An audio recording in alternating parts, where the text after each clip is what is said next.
E aí pessoal, beleza?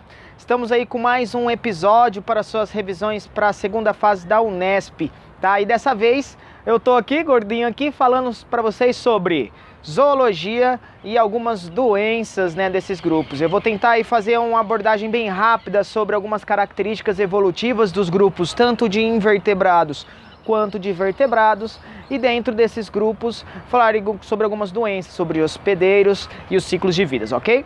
Beleza, vamos começar aí pela evolução dos invertebrados. O que eu tenho? Eu começo lá pelos poríferos, um grupo muito simples, né, muito rudimentar, um grupo de animais parazoários que não apresentam, né, tecidos verdadeiros, tanto que chamamos esse grupo como um grupo de ramo cego dentro da evolução. Nenhum outro grupo de invertebrados, né, surgiu desse grupo. E a característica desse grupo é que eles são sésseis, né? Na maior parte da sua vida existe uma larva que ela é natante, porém no seu hábito adulto eles são sésseis e apresentam uma célula característica chamada coanócito. Então essas são as principais características de se lembrar aí dos poríferos, ok? Bom, segundo grupo aí na evolução são os quinidários. Quinidários que são as águas-vivas e os corais, né? Nesse grupo eu apresento agora sim um grupo com tecidos verdadeiros, daqui para frente chamados então os animais metazoários, tá? Então eu tenho tecidos verdadeiros, o que tornou, né, uma maior eficiência na regulação aí, ou então na interpretação do ambiente. Os quinidários, o nome já diz, apresentam células urticantes, os quinidócitos, ou também chamados, né, de selenterados, esse grupo. Pois bem, eles são animais diblásticos, né? Então as águas-vivas e os corais são diblásticos, ou seja, apresentam apenas dois folhetos embrionários, que é a ectoderme e a endoderme.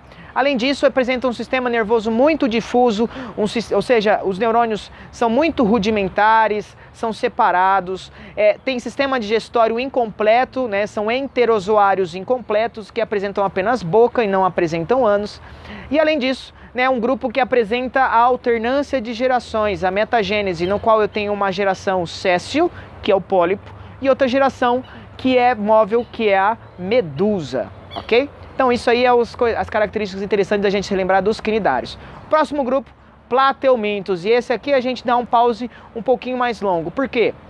É um grupo que ele é triblástico agora, ou seja, apresenta um terceiro folheto embrionário, a mesoderme. Então eles apresentam ecto, meso e endoderme. É um grupo também que apresentou a simetria bilateral, né? Diferente da simetria anterior dos outros grupos, que era a simetria radial.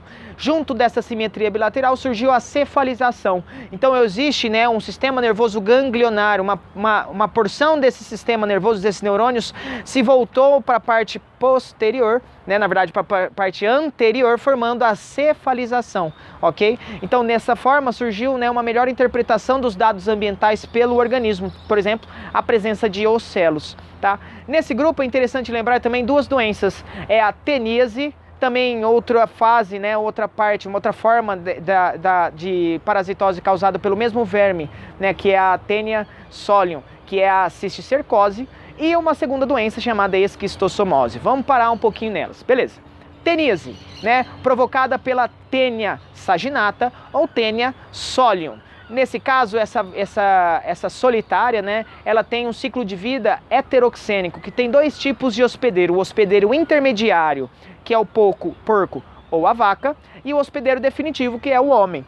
Pois bem, o homem contaminado produz ovos nas suas fezes, né? Então a tênia libera esses ovos junto das fezes do homem, que caem no ambiente.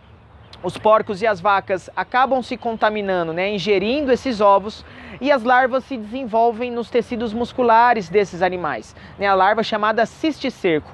Pois bem, quando você se alimenta dessa carne mal cozida, né, ou mal preparada, essa carne presente com o cisticerco, você se contamina com essa larva que se desenvolve no adulto, na tênia adulta, no seu intestino. Nesse caso, a tênia, ela não precisa de ter um sistema digestório, ela não tem sistema digestório. Ela fica presente ali no seu intestino, absorvendo diretamente pelo corpo, né, pela parede do corpo, os componentes nutritivos que era para você, no caso, né, se nutrir, ok? Beleza, tem uma forma diferente dessa doença, que é a cisticercose. O que acontece? Em vez de ser a vaca e o porco que estão se alimentando, que estão obtendo os ovos da tênia, é você, né? O famoso hábito de comer cocô, contaminado com esses ovos, que é dos ovos da tênia. Então o que acontece? Você se alimenta por esses ovos e a larva se desenvolve, o cisticerco se desenvolve dentro de você, portanto, você assumindo a cisticercose local, você vira o hospedeiro intermediário desse verme, tudo bem? Por último, esquistossomose, ou barriga d'água também chamada. A gente tem aquele jargão, nadou, coçou, pegou, porque ele também tem um ciclo heteroxênico, onde o hospedeiro intermediário é um caramujo de água, né? Um caramujo normalmente de água com menos fluxo, normalmente lagos, né? Onde o pessoal usa para nadar. Então o que acontece? Um homem contaminado, em suas fezes, libera os ovos. Esses ovos, por uma maneira ou outra, né, devido, por exemplo, à falta de saneamento básico, chega a esses locais, onde apresenta nesses locais aquáticos, onde apresenta o caramujo, do gênero Bionfalaria. Né? Então aí os ovos se desenvolvem uma primeira larva, chamada miracídio. O miracídio contamina o caramujo. Dentro do caramujo, essa larva se desenvolve numa segunda larva chamada cercária, na qual sai do caramujo e penetra ativamente pela pele do ser humano. Então você nadou no local onde tem um caramujo, coçou devido à penetração ativa da cercária, muito provavelmente você pegou, né, a esquistossomose barriga d'água, né? Doença aí muito disseminada, com uma grande quantidade de casos hoje no Brasil. Tudo bem? Esses eram os vermes achatados, os plateumintos. O próximo grupo é os nemátoda, grupo que apresenta vermes cilíndricos. Tá, aqui eles podem ser chamados também de asqueumintes ou nemateumintes, né? Mas a gente foca num grupo principal que é os nemátoda, no qual eu tenho as principais características, onde eles apresentam um pseudoceloma, agora uma segunda cavidade, além da cavidade digestiva, eu tenho uma segunda cavidade chamada pseudoceloma, que auxilia, né, no transporte de nutrientes desses organismos. Outra coisa interessante é que nesses organismos eu apresento algumas doenças, como a ascaridíase, que é a lombriga, né? A ancilostomose, ou também chamado amarelão, e a elefantíase. Aqui a gente tem uma característica das duas primeiras doenças, ascaridíase e ancilostomose. O que acontece? Nesse caso, essas duas doenças têm um ciclo, né, apenas homem para homem. E no caso, a gente chama esse ciclo de monoxênico. E aí, dentro do homem, existe uma migração das larvas. Então, o homem ingere os ovos, no caso da lombriga. A lombriga penetra, né, desse ovo oclode uma primeira larva, que penetra ativamente pela parede do intestino e faz um ciclo dentro, né, dá um rolê dentro do corpo do organismo. Né? Então o que eu tenho? Ela vai para o fígado, depois para o coração, depois para o pulmão. E no pulmão vai dando uma de escalada lá, até chegar novamente no sistema digestório. Você dá aquela deglutida de larva de lombriga. Tanto que um dos casos, né, tipo um dos sintomas possíveis de infestação por esse verme é a pneumonia, por conta dessa migração dentro do pulmão.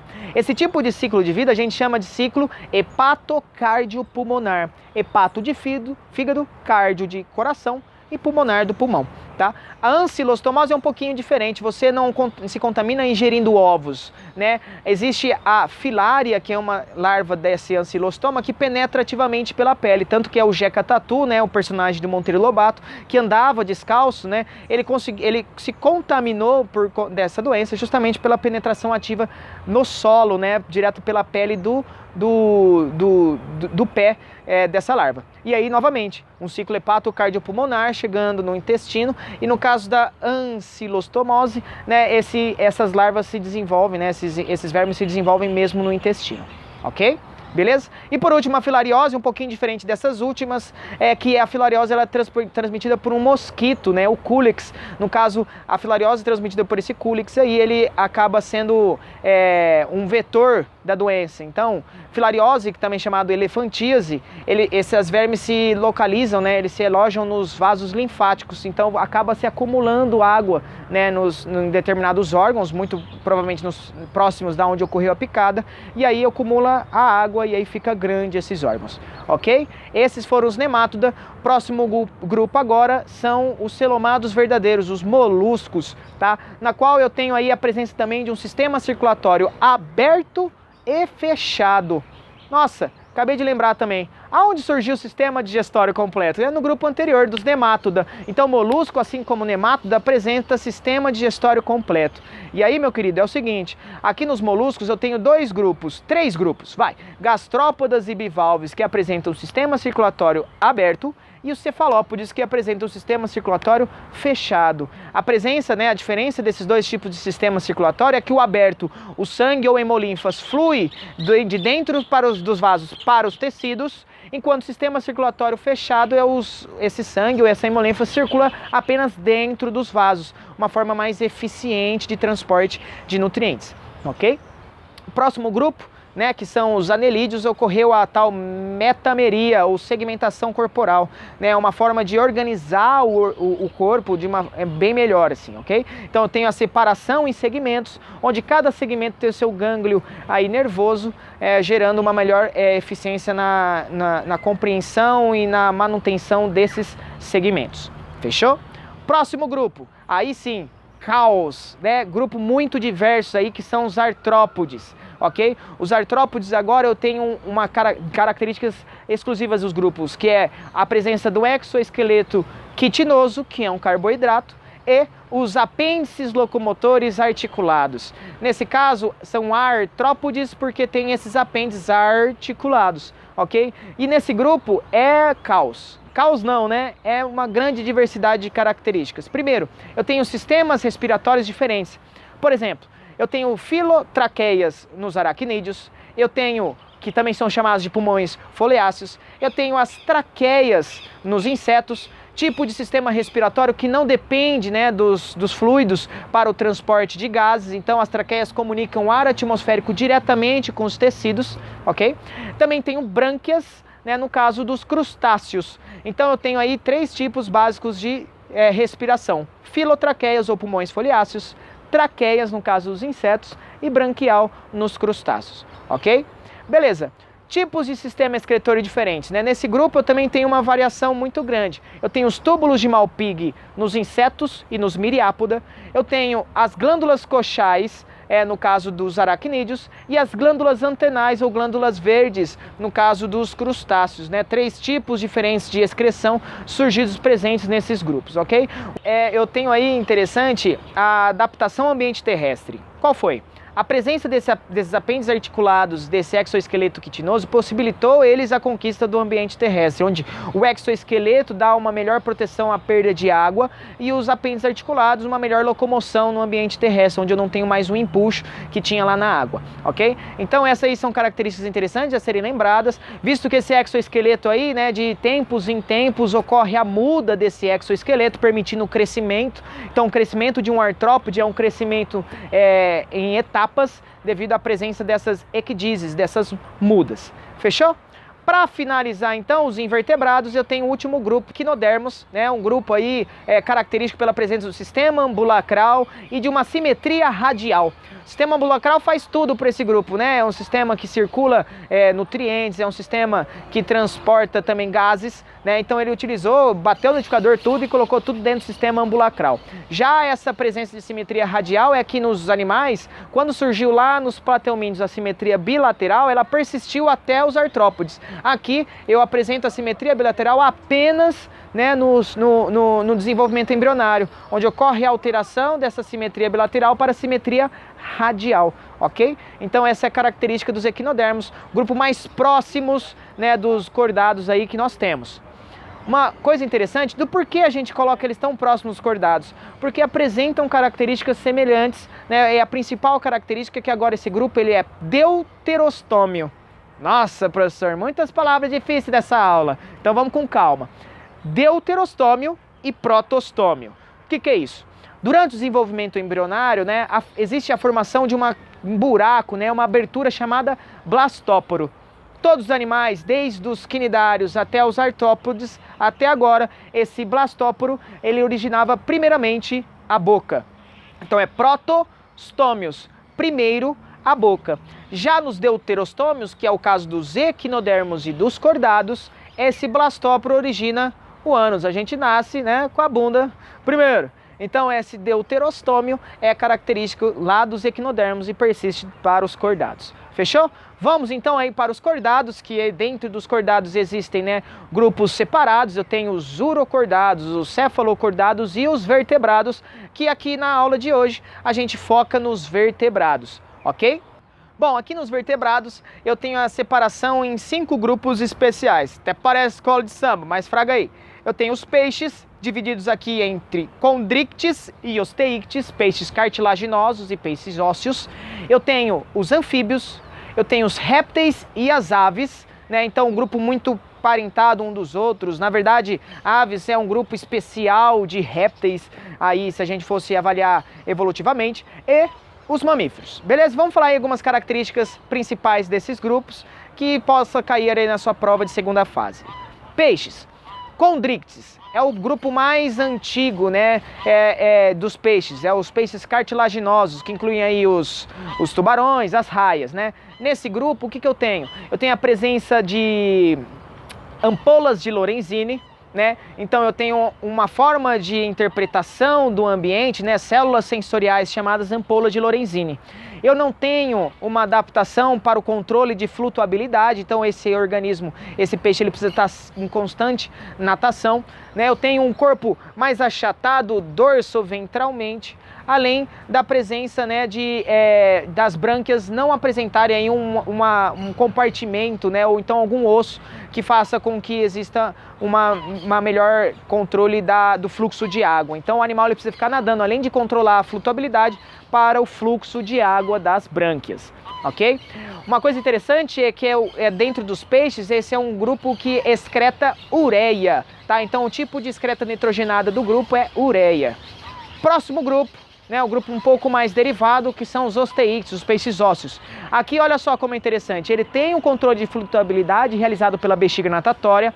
O seu sistema sensorial, em vez de ampola de Lorenzini, chama-se linha lateral, né, ok? E aí eu tenho o corpo achatado lateralmente, gerando, né, uma melhor hidrodinâmica para a natação desse grupo.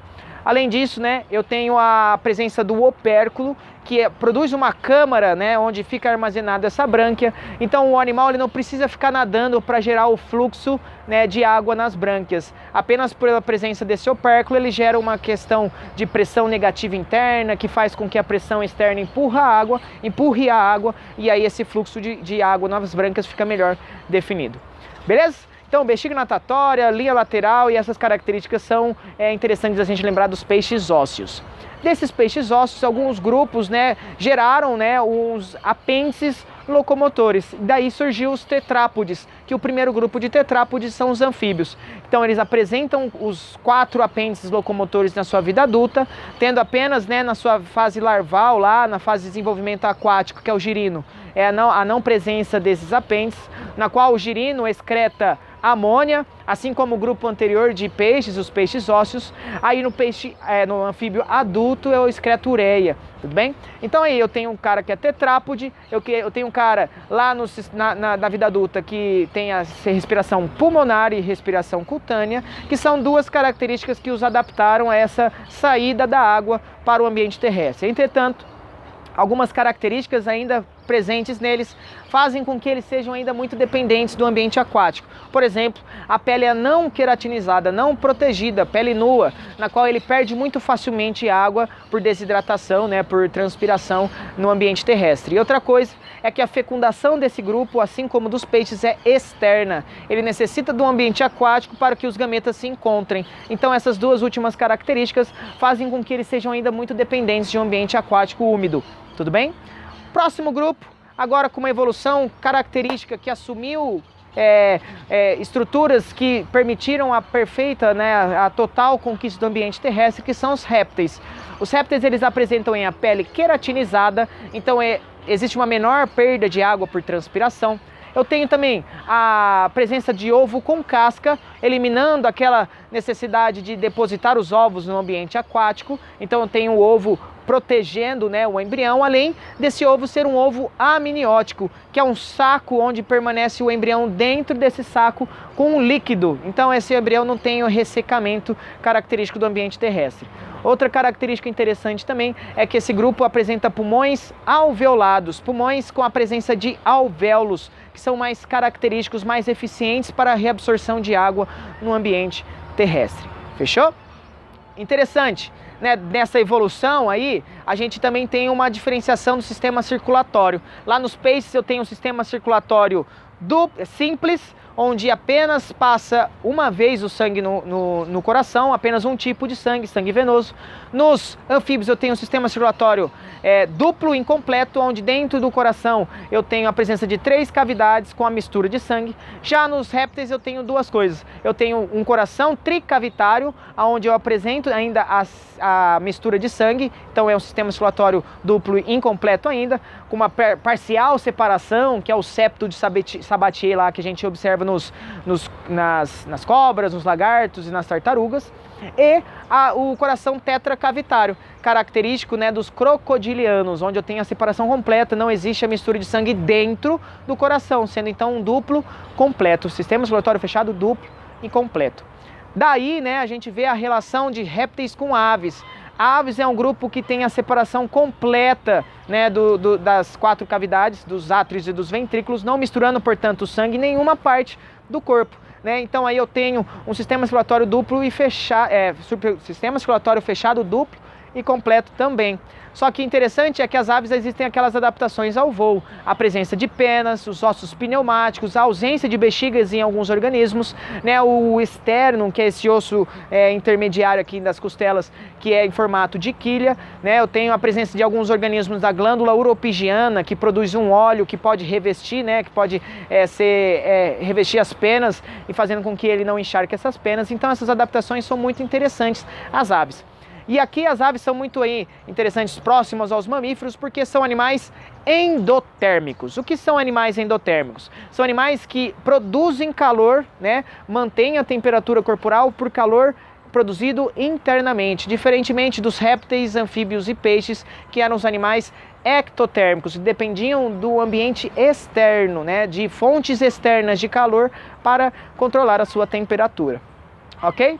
E por último, para acabar, porque, professor, não aguento nem mais ouvir a tua voz. Eu sei, desculpa, beijo, vai acabar. O que acontece? Eu tenho os mamíferos. Mamíferos agora que são endotérmicos, que são mamíferos mama África, mamíferos pela presença das glândulas mamárias, e além disso, de pelos. Então essas são características exclusivas dos mamíferos, onde eu tenho também a presença de uma camada de gordura, que apenas os mamíferos a gente utiliza essa camada de gordura como, né, proteção, né, como um isolante térmico. Então os mamíferos é o grupo mais derivado, onde eu tenho dentro desses mamíferos a presença de um grupo que são chamados, né, dos Eutheria, que apresentam placenta verdadeira, ou seja, a fecundação ocorre internamente e o embrião se desenvolve internamente ao corpo da mãe.